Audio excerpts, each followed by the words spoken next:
The sun rose over Umuofia, painting the sky in hues of orange and gold.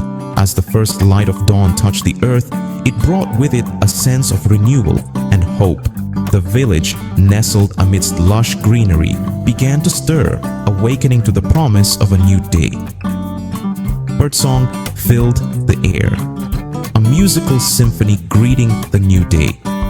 The chirping of the birds was like nature's own orchestra, each note harmonizing perfectly with the rustling leaves and the gentle breeze.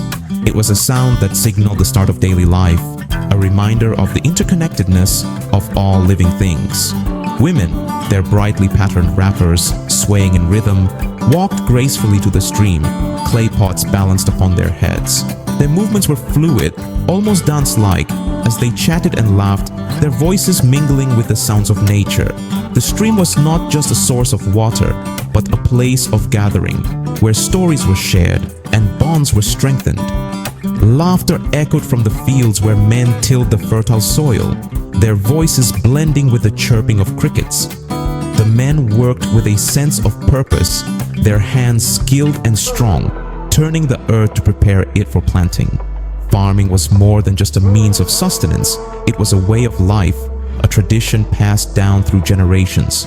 Umuofia, a village pulsating with life, existed in harmony with nature, its people bound by tradition and custom. The village was a tapestry of vibrant colors and sounds, where every individual played a role in the community. From the youngest child to the oldest elder, everyone contributed to the rhythm of daily life. The air hung heavy with the scent of wood smoke and ripening mangoes. The aroma was a comforting presence, a reminder of home and hearth.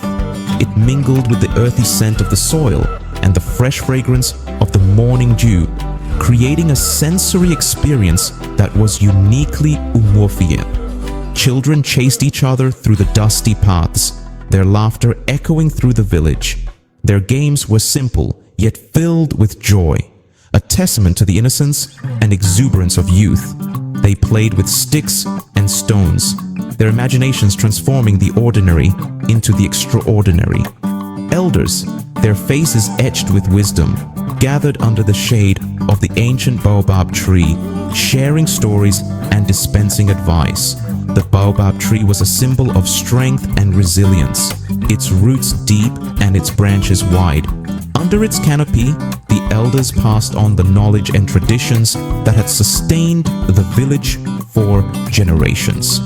Life in Umuofia flowed at a leisurely pace, each day a testament to the enduring spirit of its people.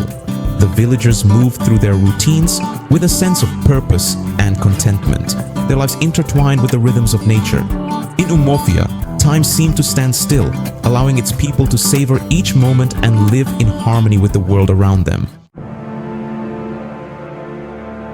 Among the sons of Umuofia, Okonkwo stood tall. He was a warrior renowned for his strength and prowess. His stature was not just physical, but also symbolic, representing the very essence of what it meant to be a true son of the land. His muscles, honed through years of hard labor and countless battles, were a testament to his dedication and resilience. Okonkwo's presence alone was enough to instill both fear and respect in the hearts of those who beheld him. His voice, deep and resonant, commanded respect.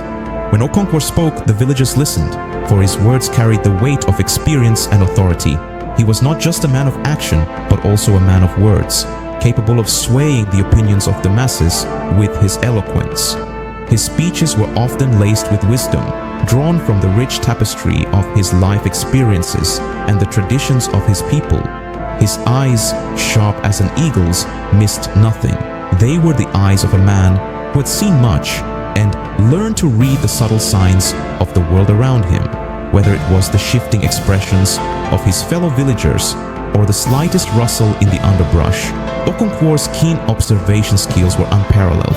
This vigilance was not just a trait, but the necessity, honed through years of navigating the complexities of both human relationships and the natural world. Okonkwo had risen from humble beginnings, his father's failures a constant shadow he strived to outrun. His father, Unoka, had been a man of many weaknesses, known for his laziness and lack of ambition. Okonkwo, determined to forge a different path, worked tirelessly to build a life of prosperity and honor. Every achievement, every accolade was a step further away from the shame of his father's legacy. His journey was not just about personal success, but also about redefining his family's name and standing in the community.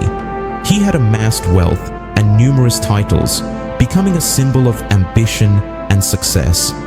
His compound was a testament to his hard work, filled with the fruits of his labor.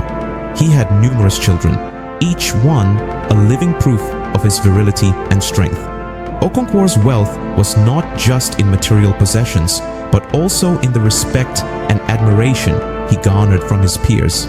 He was a man who had achieved what many only dreamed of, a living legend in his own right. I have conquered the cat, and I will conquer all that stands before me. These words were not just a boast, but a declaration of his indomitable spirit. The cat, a legendary wrestler, had been a formidable opponent, and Okonkwo's victory over him was a defining moment in his life. It was a testament to his strength, skill, and determination.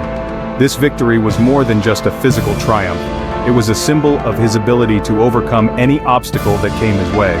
Okonkwo ruled his household with an iron fist, demanding obedience and respect. His authority was absolute and his word was law.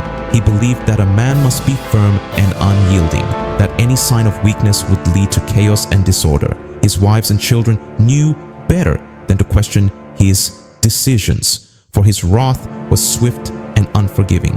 Yet, beneath this stern exterior was a man driven by a deep-seated fear of failure and a desperate need to prove himself.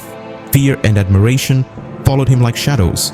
The villagers respected him for his achievements and his unwavering commitment to the traditions of their ancestors. They admired his strength and his ability to lead, but they also feared his temper and his uncompromising nature. Okonkwo was a man who inspired both awe and trepidation, a complex figure who embodied the duality of human nature. He had wrestled and defeated the legendary cat, earning a name whispered with reverence. This victory was not just a personal triumph, but a communal one, a source of pride for the entire village. It was a story that was told and retold, a legend that grew with each telling. Okonkwo's name became synonymous with strength and courage, a beacon of hope and inspiration for the younger generation. Yet beneath the veneer of strength, a seed of insecurity took root. Okonkwo's relentless pursuit of success was driven by a deep-seated fear of failure, a fear that stemmed from his father's shortcomings.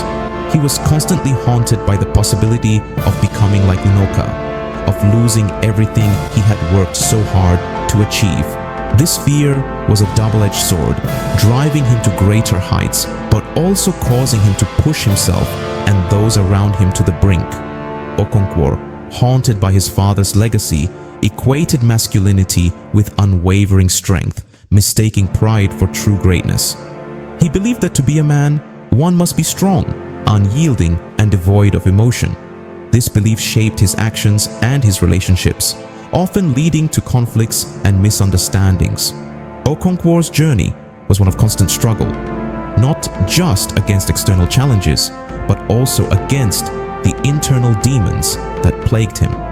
His story is a poignant reminder of the complexities of human nature and the delicate balance between strength and vulnerability. Pride goes before a fall, the old men would say, their voices low as they shared proverbs under the baobab tree.